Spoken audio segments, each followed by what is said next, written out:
Screen time ഇപ്പോൾ പണ്ടത്തെ പോലെയൊന്നുമല്ല. പ്രത്യേകിച്ച് 18 വയസ്സിന് താഴെയാണെങ്കിൽ 18 വയസ്സിൽ താഴെയുള്ള കുട്ടികളുടെ സ്ക്രീൻ ടൈം നിയന്ത്രിക്കുന്നതിന് വേണ്ടിയിട്ട് ബാലാവകാശ കമ്മീഷൻ ഒരു നിയമത്തിന്റെ ഉത്തരവാണ് ഇപ്പം ഇറക്കിയിട്ടുള്ളത്. കോവിഡിന് ശേഷം നമ്മുടെ കുട്ടികളുടെ ശാരീരികവും മാനസികവുമായിട്ടുള്ള ആരോഗ്യത്തിനെ മൊബൈൽ അഡിക്ഷൻ കാര്യമായിട്ട് തന്നെ ബാധിച്ചിട്ടുണ്ട്. അതുകൊണ്ട് തന്നെയാണ് ഇതുപോലെയുള്ള ഇലക്ട്രോണിക് ഡിവൈസസിൽ ഒരു നിയന്ത്രണം കൊണ്ടുവരണം എന്നുള്ളത് ബാലാവകാശ കമ്മീഷൻ ഇപ്പോൾ തീരുമാനിച്ചിട്ടുള്ളത്. 2 വയസ്സിൽ താഴെയുള്ള കുട്ടികളുടെ സ്ക്രീൻ ഉപയോഗം പൂർണ്ണമായും ഒഴിവാക്കാനും 5 വയസ്സിൽ താഴെയുള്ള കുട്ടികളുടെ സ്ക്രീൻ ഉപയോഗം 1 മണിക്കൂർ മാത്രം, അതും മാതാപിതാക്കളുടെ അനുമതിയോടുകൂടി ആക്കാനും 12 മുതൽ 18 വയസ്സ് വരെയുള്ള കുട്ടികളുടെ സ്ക്രീൻ ഉപയോഗം പരമാവധി 2 മണിക്കൂർ ആക്കാനുമാണ് ഈ ഒരു നിയമം പറയുന്നത്. ഇനി അങ്ങോട്ട് ഒരു സ്കൂളിലും കുട്ടികൾക്ക് മൊബൈൽ ഫോണോ ടാബ്ലറ്റോ കൊണ്ടുപോകാൻ സാധിക്കില്ല.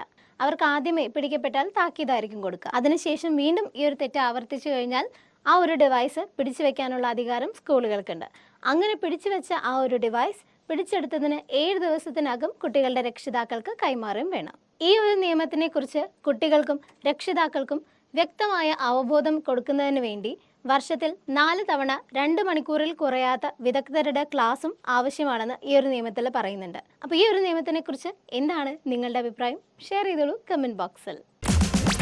കേട്ടുകൊണ്ടേയിരിക്കൂ ജൂൺ FM 90.8.